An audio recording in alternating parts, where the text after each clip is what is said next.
AITA for telling my husband that he will lose the privilege to name our daughter if he gives his parents $45,000.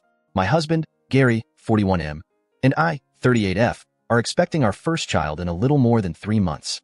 As you can imagine, things have been quite hectic as we prepare. Overall, Gary is an excellent spouse. However, he has an issue regarding his relationship with his parents. Gary's family lived in extreme poverty for most of his life. It was so bad that his parents would regularly skip meals so that he and his brothers had enough to eat, and they came close to homelessness several times. Fortunately, Gary and his brothers were all able to secure good stable jobs and have worked hard to pull their parents out of poverty. The biggest issue I have with Gary is that he spends excessively on his parents. Around the time we met, he had just taken out a mortgage on a nice house for them. This strained our relationship at the time because I didn't want him to make any major financial commitments to other people before we were married. This was perhaps the biggest example, until now. In the past few weeks, I've noticed Gary talking a lot with his brothers about buying something else for their parents. I was curious, so I asked him, and he mentioned something about how he and his brothers wanted to buy a car for their parents since their old one was starting to have issues. I asked him not to spend too much because we're expecting a baby and don't know what expenses will arise in the coming months. He reassured me that he wouldn't. For the past 2 weeks or so, Gary has been working later than usual. I even overheard him telling a friend in our neighborhood that he needed to work longer hours because he was about to make a major purchase.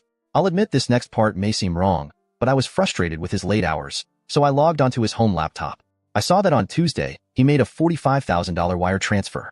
Of course, I was fuming seeing he spent that much, and my curiosity got the better of me. So I checked out his WhatsApp, also on his computer, and read some of the messages he was sending his brothers. Turns out they are preparing to drop around $105,000 on a car called a G90 for their parents. Gary sent the $45,000 to his brother who lives in the same city as their parents. I saw a few pictures of the specific car and read some of the messages he was sending the dealership rep about being fully on board. And all this made me feel sick to my stomach. When Gary came home, I did confront him about this.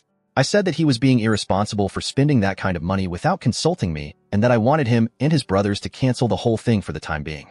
Gary became very defensive and started saying that we had more than enough money in case of an emergency and that he'd work overtime for the next few weeks so that he could make it back. We argued. I called him a liar. He said I broke his trust by going through his computer. I got so angry, angrier than I've ever been, and I told him that since he spent this kind of money without telling me, he lost the privilege to name our daughter. He got frustrated by this and just said I was being too much. We ended up not eating together, and we even slept separately last night. We have also not spoken since, as he ended up leaving extra early for work today. I personally think he's being too stubborn, but my best friend thinks I'm too harsh and that I should apologize. Context. For those wondering, last year according to his taxes he made about $763,000. Give or take this year, he should be making around the same amount. My issues are that he went behind my back and $45,000 is still a massive amount of money.